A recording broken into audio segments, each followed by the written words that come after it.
پیارے محبوب صلی اللہ علیہ وسلم کو اللہ نے جب نبوت سے سرفراز فرمایا تو نبوت کا 10واں سال تھا، اور آپ صلی اللہ علیہ وسلم کی مخالفت اور جو ایمان لانے والے مظلوم مسلمان تھے ان کو ستایا جانے لگا تھا، اور کفار نے ہر طرح کے حربے استعمال کیے کہ کسی طرح لوگ اسلام میں داخل نہ ہوں اور اسلام نہ پھیلے۔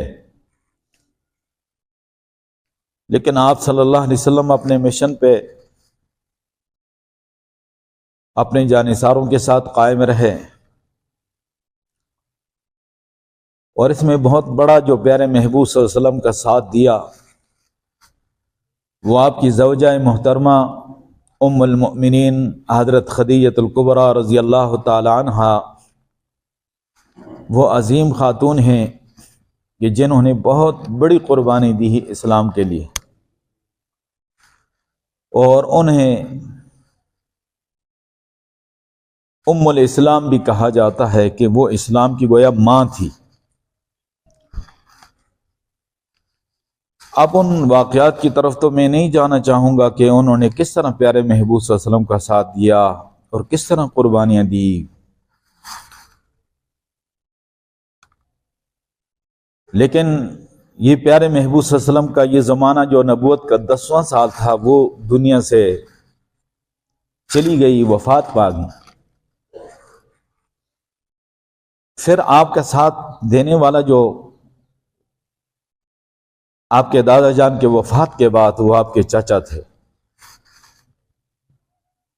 ابو طالب صاحب تھے۔ اگرچہ وہ ایمان نہیں لائے لیکن پیارے محبوب صلی اللہ علیہ وسلم کا مثالی ساتھ دیا، اور ہر مقام پہ آپ صلی اللہ علیہ وسلم کے ساتھ کھڑے ہوئے۔ اتفاق کی بات ہے کہ وہ بھی نبوت کے 10ویں سال دنیا سے جا چکے، وفات پا گئے، اور اس سال پیارے محبوب صلی اللہ علیہ وسلم پہ در پہ یہ 2 صدمات، بھاری صدمات آئے۔ اس سال کا نام پیارے نبی صلی اللہ علیہ وسلم نے عام الحزن رکھا، غم کا سال۔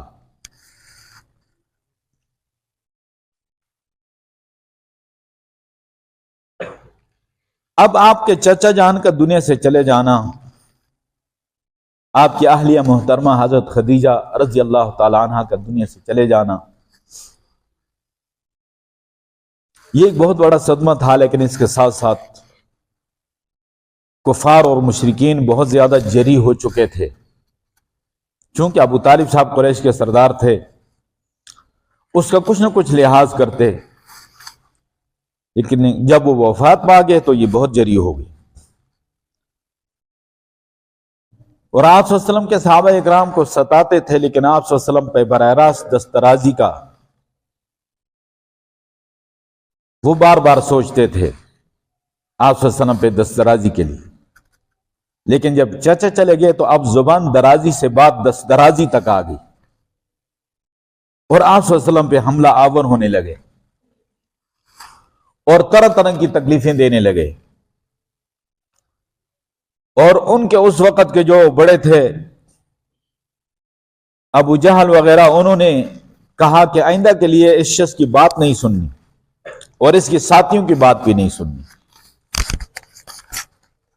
جب بھی اور جہاں بھی یہ ملیں تو ان کے ساتھ بدتمیزی کرنی ہے اور ان کی بات سنے بغیر وہاں سے چلے جانا ہے۔ جو بھی ان کی بات سن لیتا ہے وہ ان کا ہو جاتا ہے۔ انہوں نے باقاعدہ طور پہ اعلان کر دیا تھا۔ آپ صلی اللہ علیہ وسلم اپنے مشن پہ صبح سویرے تشریف لے جاتے اور مختلف قوموں میں اور مختلف علاقوں میں اور مختلف منڈیوں میں اور مختلف بازاروں میں، اس وقت کے لحاظ سے